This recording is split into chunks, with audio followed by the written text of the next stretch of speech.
Guys आज का जो वीडियो है बहुत ही है शानदार जानदार, क्योंकि आज मैं आपको बताने वाला हूं मेरे इस पीसी के बारे में।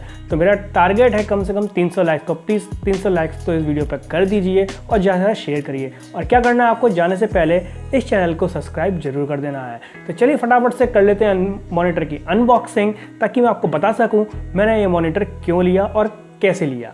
तो चलिए फटाफट से चलते हैं मॉनिटर की अनबॉक्सिंग करने के लिए। तो गाइस इस मॉनिटर के अंदर हमें मिलती है LED बैकलाइट, जो कि ये मॉनिटर है 24 इंच का। इसके अलावा इसमें हमें मिल जाता है 9020 1080 का फुल HD डिस्प्ले, ये अल्ट्रा सिम है और साइड में मिलता है हमें लेनोवो का मोनो। चलिए कर लेते हैं इसकी हम अनबॉक्सिंग सबसे पहले। हालांकि वहाँ पे मैं इसकी टेस्टिंग कर चुका हूँ, अनबॉक्स तो वहाँ हो चुका है, बट मैं आपको यहाँ दिखाना चाहता हूँ कि ये किस तरह से दिखता है। तो चलिए इसको हम करते हैं ओपन। दोस्तों ओपन करने के बाद में हमें यहाँ पे मिलता है सबसे पहले इसका मैनुअल, कि हमें इसे कैसे इंस्टॉल करना है। आप चाहे तो इस मैनुअल को पढ़ के इसको इंस्टॉलेशन कर सकते हैं, या मैं जैसे आपको बताते जा रहा हूँ आप उसको वैसे करते जाइए। चलिए इस मैनुअल को रख देते हैं हम साइड में। यहाँ मिल जाती है हमें एक लेनोवो की लिमिटेड वारंटी की बुक। दोस्तों यहाँ मिल जाता है हमें इसका पावर एडेप्टर, जो कि बहुत ही अच्छी क्वालिटी का, और ये लोकल मार्केट में इस तरह से नहीं मिलेगा, आपको ये ऑनलाइन ही परचेस करना पड़ेगा। और देखिए इसकी क्वालिटी बहुत अच्छी है, अलग तरह का जो है एडेप्टर है देखिए। और यहाँ पे नीचे इसमें साइड में मिल जाता है हमें 45 वाट लिखा हुआ, मगर कंज्यूम करेगा उससे कम। और यहाँ मिल जाती है हमें इस एडेप्टर की पावर केबल।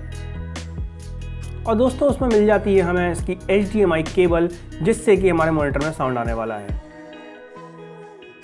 और यहाँ मिल जाता है हमें इसका नीचे का पैनल, जिस पे ये टिकेगा, और नीचे लिखा हुआ है इस पे लेनोवो। बहुत ही अच्छी क्वालिटी का है, बहुत ही बढ़िया क्वालिटी का है।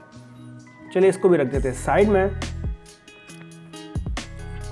यहाँ मिल जाता है हमें दोस्तों इसका स्टैंड। ये स्टैंड इसमें ये लॉक दिया हुआ है, जिसके ऊपर ये टिकेगा। बहुत ही अच्छी क्वालिटी का है और ये इस तरह से इसके अंदर अटैच होता है। चलिए इसको हम रख देते हैं साइड में, बाद में हम इसको अटैच करेंगे मॉनिटर के संग में। और हमें मिलती है इसमें वायर्स को सेट करने के लिए एक अलग से क्लिप, और कुछ मिल जाते हैं हमें स्क्रू और इसकी की, जो कि इस पैनल को अटैच करेगी। यहाँ मिल जाता है हमें एक स्टिकर, आप चाहें तो इसे अपने मॉनिटर पर लगा सकते हैं, या फिर इसको आप हटा भी सकते हैं। चलिए अब निकालते हैं हमारे मॉनिटर को। दोस्तों इसमें जो इन्होंने पैकिंग की है, बहुत ही अच्छी पैकिंग की है, ताकि हमारा कोई भी चीज़ कहीं से भी डैमेज ना हो।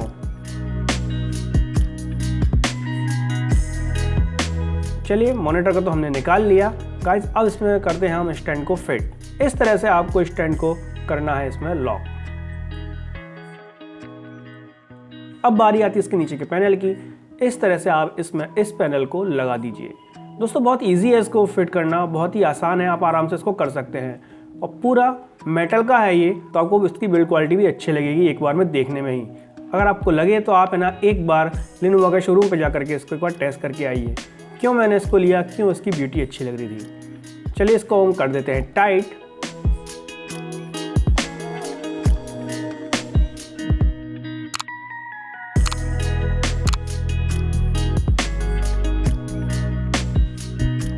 और इसको हम कर देते हैं अब सेट।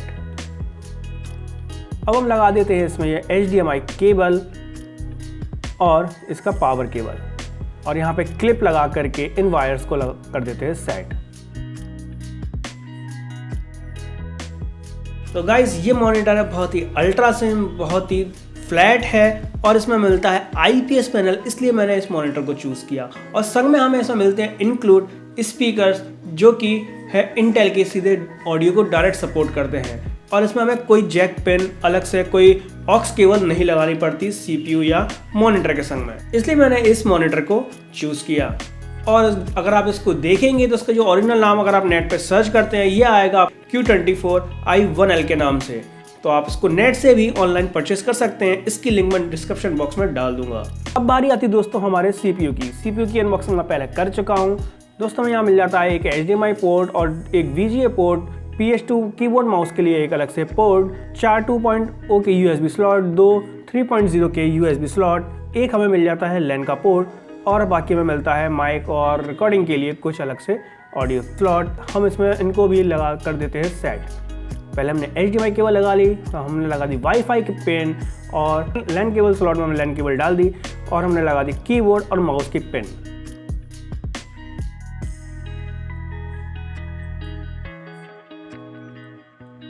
अब लगा लेते हैं हम हमारे पावर कनेक्टर को और उसको ऑन कर देते हैं।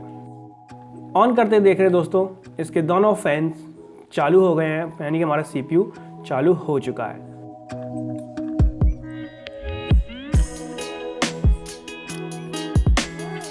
तो गाइस, आपको ये मॉनिटर कैसा लगा? अच्छा लगा तो प्लीज़ इसे लाइक शेयर सब्सक्राइब जरूर करिएगा और मुझे कमेंट करके जरूर बताइएगा क्या ये मॉनिटर आपको पसंद है कि नहीं। तो चलिए दोस्तों, अब हम चलते हैं हमारे इस PC में हमने जो कंपोनेंट्स लगाए हैं ये हमने कौन से लगाए हैं। तो गाइस, ये जो मैंने PC बिल्ड किया है इसके जो कंपोनेंट्स है इसके बारे में आपको बता देता हूँ कि मैंने ये PC क्यों बिल्ड कराया था। फ्रेंड्स, इसमें जो मैंने प्रोसेसर लगाया वो लगाया मैंने इंटेल का 10 जनरेशन का i5 में 10600 की, जो कि एक अनलॉक सीरीज है गाइस।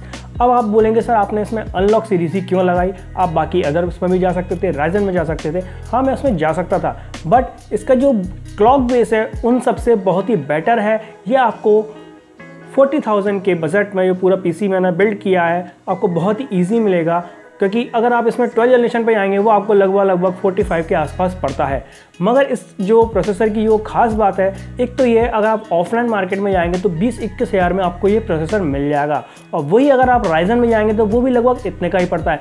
मगर राइजन 5 3600 के संग में एक प्रॉब्लम ये है कि उसके संग में हमें ग्राफिक कार्ड इंक्लूड करना पड़ता है, जबकि इसके संग में हमें ग्राफिक कार्ड अंदर ही इंक्लूड मिलता है। अब बात आती है इन दोनों के कंपैरिजन की। फ्रेंड्स, इन दोनों के कंपैरिजन में सबसे बड़ी मेन चीज़ क्या है, वो है इनका बूट क्लॉक बेस। यानी कि अगर हम इसकी बूटिंग देखें जो वो होती है इसके अंदर इंटेल के अंदर 4.10 गीगाहर्ट्ज़ की, और वहीं अगर आप राइजन में जाएंगे तो वहाँ मिलेगी आपको 3.6 गीगाहर्ट्ज़ की। अगर हम राइजन को टर्बो बूस्ट करते हैं फ्रेंड्स तो वो जाता है 4.60 पे। अगर हम इस इंटेल के इस प्रोसेसर को टर्बो बूस्ट करेंगे तो ये जाएगा 4.80, यानी कि उससे भी थोड़ा सा इंक्रीज होगा 20%। तो दोस्तों, इसमें आप गेमिंग खेल सकते हैं, 4K एडिटिंग कर सकते हैं, बहुत ही 4K रेंडरिंग निकाल सकते हैं, बहुत ही इजी, बिल्कुल स्मूथ निकालेगा। और सबसे बड़ा बेनिफिट क्या है इसके अंदर, इसमें हमें इंटेल की तरफ से 4 GB का ग्राफिक कार्ड इंक्लूड मिलता है। अगर आप एडिटिंग करते हैं, उसमें ट्रांजेक्शन्स लगाते हैं, तो भी आपको वीडियो बहुत ही स्मूथली निकालेगा। आप देख रहे होंगे मेरे इस वीडियो के अंदर बहुत सारे ट्रांजेक्शन्स आ रहे हैं। अगर आप ये ट्रांजेक्शन अदर प्रोसेसर के संग में लगाते हैं तो वहाँ पे ये क्रैक करते हैं, यानी कि प्रॉब्लम्स क्रिएट करते हैं। वहाँ पे आपको हाफ उस पर जा करके रेंडर निकालना पड़ता है देखने के लिए।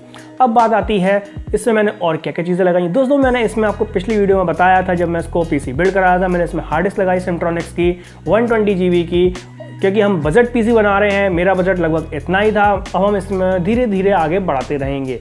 तो मैंने इसमें क्या किया है, 120 GB की एक हार्ड डिस्क लगाई है, जो कि हमारी सिम्ट्रॉनिक्स की SSD hard disk. SSD hard disk आप कोई सी भी लगा सकते हैं, मगर सिम्ट्रॉनिक्स की थोड़ी सस्ती पड़ती है, तो इसलिए मैंने लगा ली। अब बात आती है इसकी रैम की। फ्रेंड्स, मैंने इस PC पे लगाई है क्रोशियर की 3200 RPM वाली 8 GB रैम। मैं इसे आगे जाकर के 16 GB में कन्वर्ट कर लूँगा, बट ये प्रोसेसर इतना अच्छा है, इतना परफॉर्मेंस वाइज इतना बेटर है कि आप 8 GB पे भी इसको बहुत ही स्मूथली गेमिंग और एडिटिंग कर सकते हैं।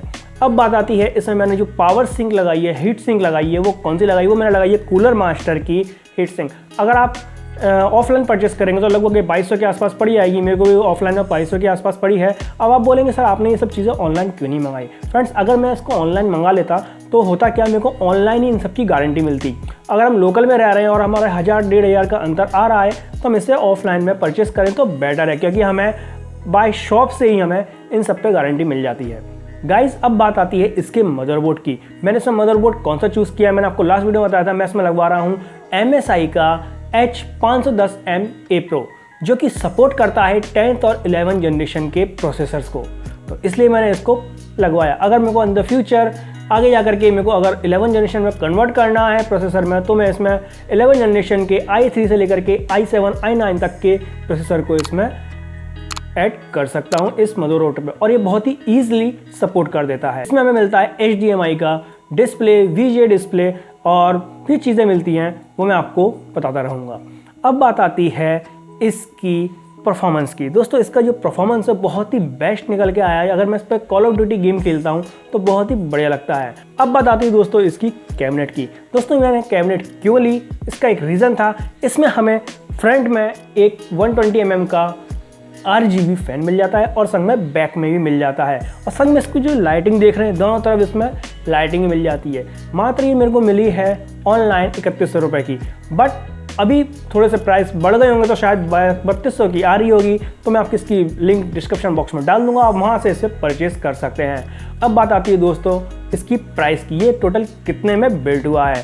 फ्रेंड्स ये जो मेरे को प्रोसेसर मिला है ऑफलाइन मार्केट में, ये मेरे को मिला है लगभग 20,000 का, और प्लस संग में मैंने इसमें हीट सिंक फैन लगवाया जो कि इसकी हीट को रोकता है। अगर आप चाहें तो इसमें नॉर्मल फैन भी लगा सकते हैं, बट होगा क्या जब आप इसको टर्बो बूस्ट करेंगे ना तो दोस्तों ये हीटिंग बहुत ज़्यादा करेगा।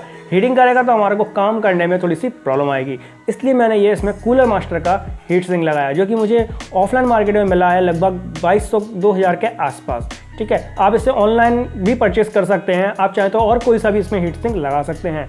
इसके बाद में मुझे जो मदरबोर्ड पड़ा है वो मेरे को मिला है 5800 के अंदर। आप इसको अगर ऑनलाइन लेंगे तो लगभग 6000 के आसपास का पड़ा है, और अगर आप और कहीं किसी अदर वेदांत कंप्यूटर पे या किसी पे देखेंगे तो वहाँ पे आपको ये 5300 का 5500 का अलग अलग सिटीज़ के वाइज ये मिलता है। अब बात आती है इसकी हार्ड डिस्क की। इसमें मैंने हार्ड डिस्क लगवाई है वो मेरे को मिली है सेंट्रॉनिक्स की, लगभग 1400-1500 रुपये के आसपास की ये मेरे को हार्ड डिस्क है, और बाकी लगी इसमें जो क्रोशर की 8GB रैम ये पड़ी है मेरे को लगभग 3200 रुपये की। अब आपके ऊपर है, आप इनमें से कोई भी चीज़ें कम ज़्यादा करवा सकते हैं, मगर दोस्तों प्रोसेसर को आप कम ज़्यादा मत करिएगा।